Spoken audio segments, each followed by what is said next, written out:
Today, I'd like to talk a bit about transcendentalism.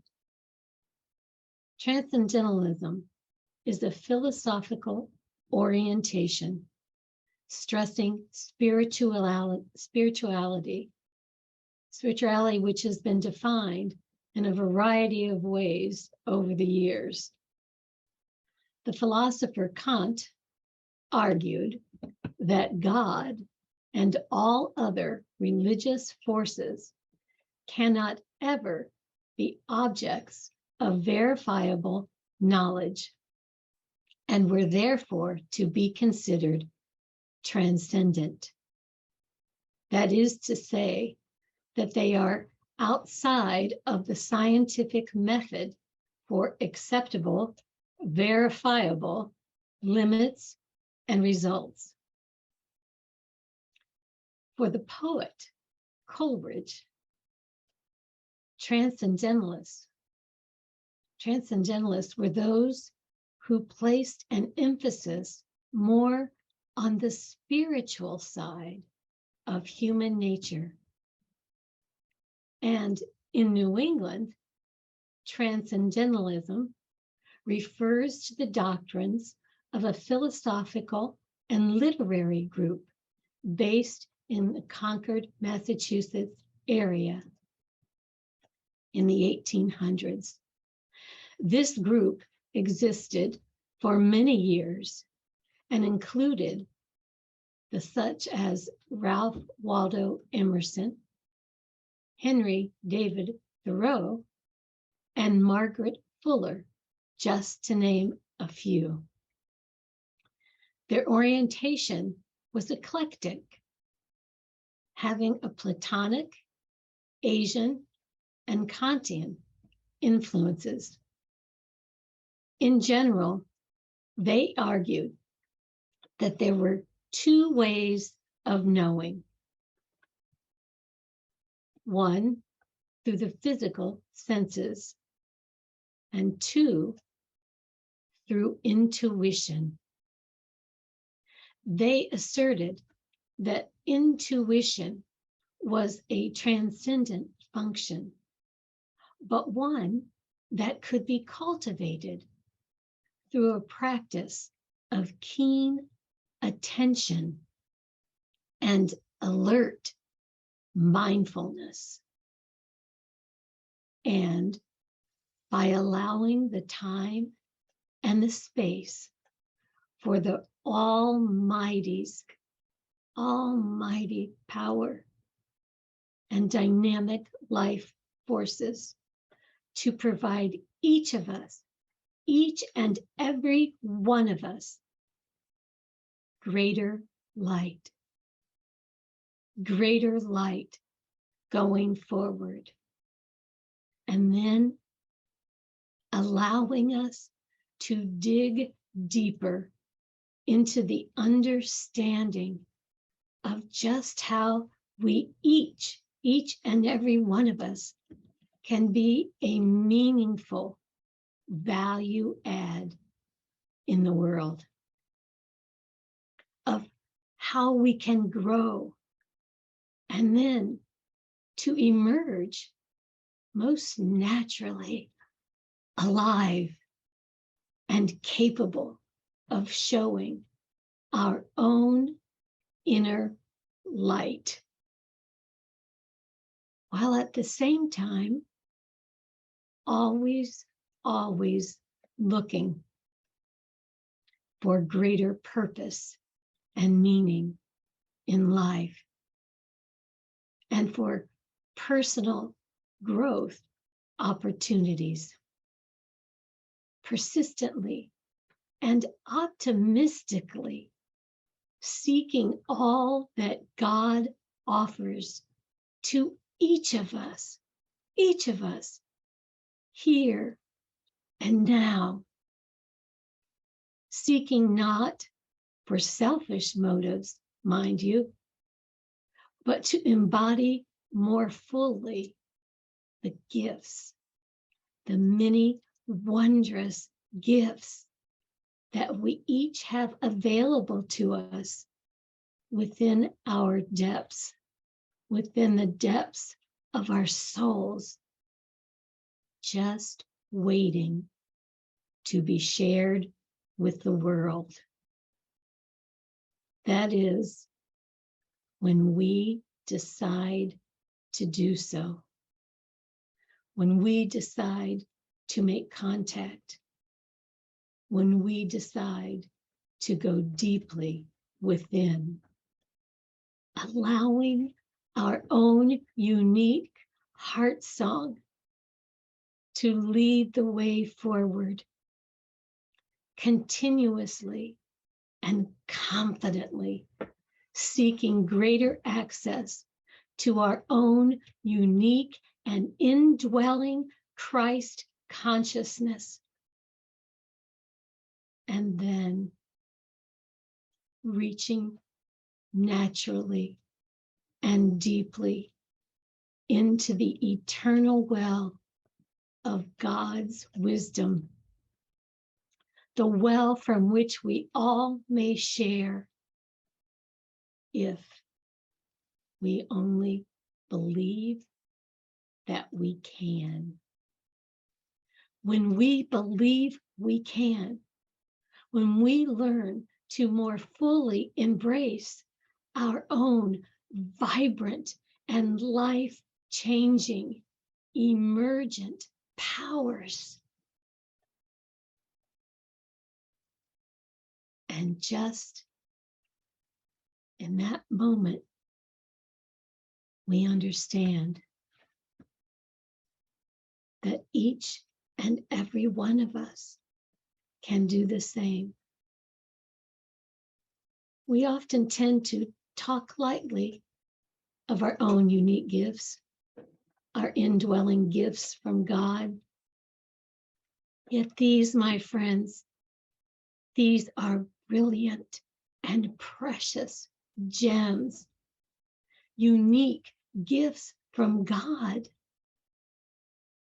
So the hitch in my giddy up this week was a soft but persistent voice in my head and heart.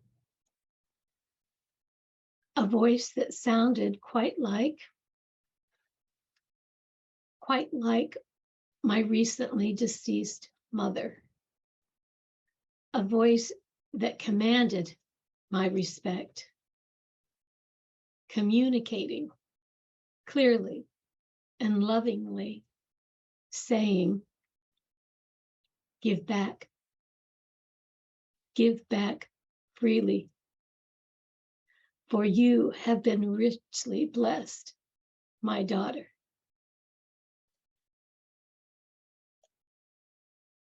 Well, my friends, I was gobsmacked.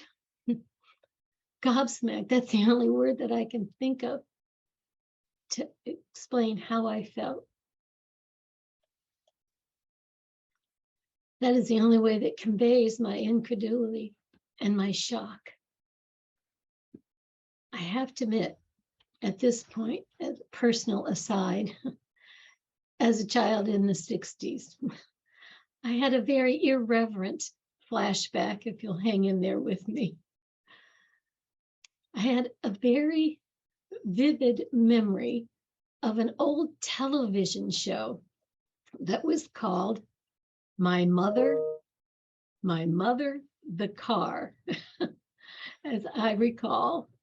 It was a situation comedy about a mother who reincarnated somehow as the voice to her son's car through the magic of television. The voice of her son's coming through to him after she was gone. And she was quite a talker in that show.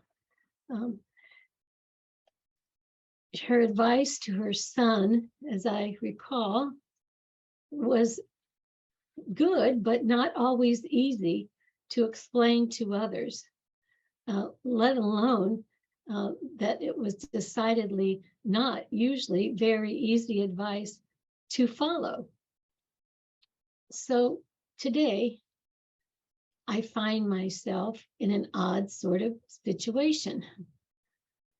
Unlike a TV show, I do not get a carefully crafted script to memorize someone else's words.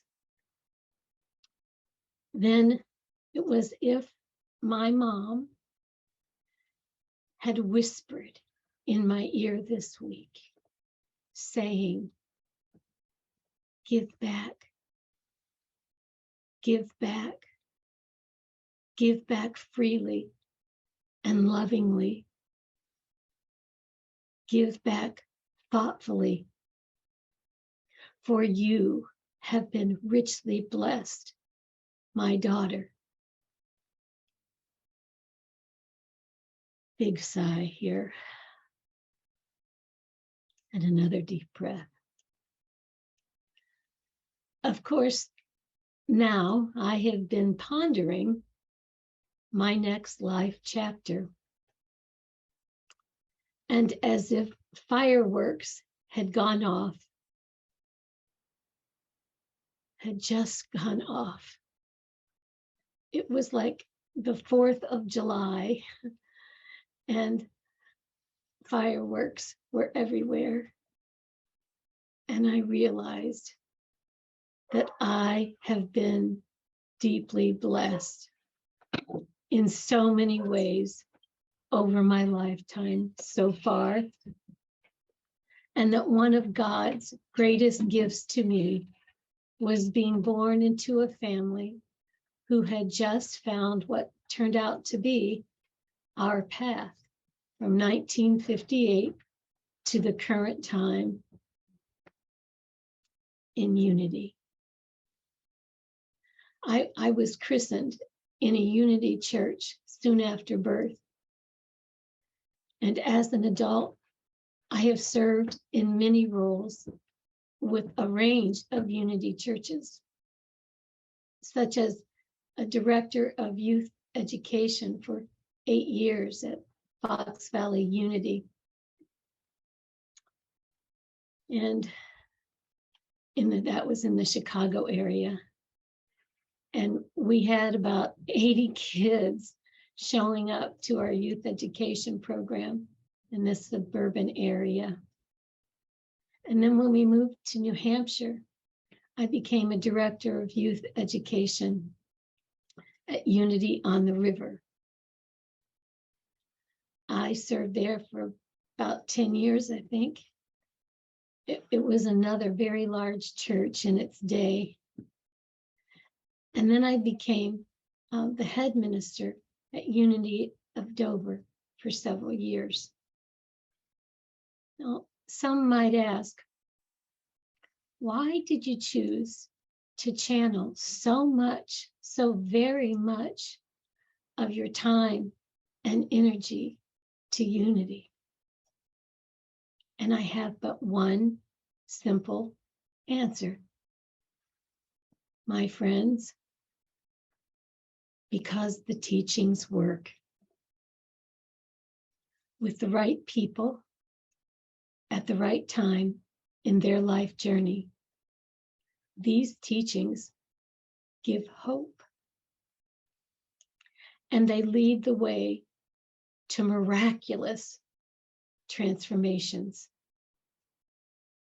They provide practical ways to turn and transform negatives into positives.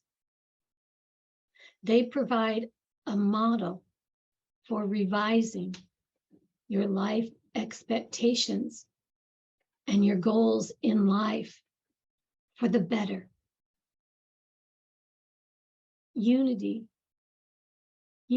teachings invite you to honestly test the teachings in your own life, keeping what is good and helpful, and letting go of that which does not ring true in your journey at this time. learning to set your goals and expect to attain them. And instead, finding supportive desires coming to you, helping you then to achieve your most heartfelt needs and desires, as well as creating more room in your life for the good, the true, and the beautiful to endlessly emerge in your own world.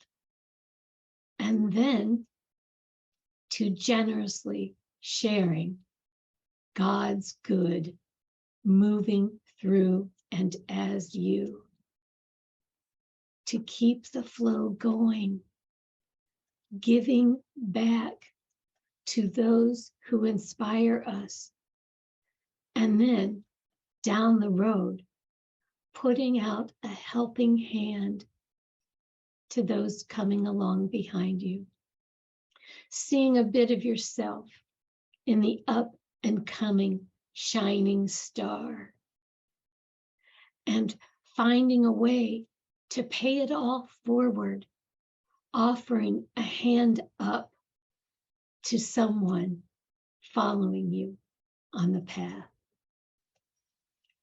And then calling it all good.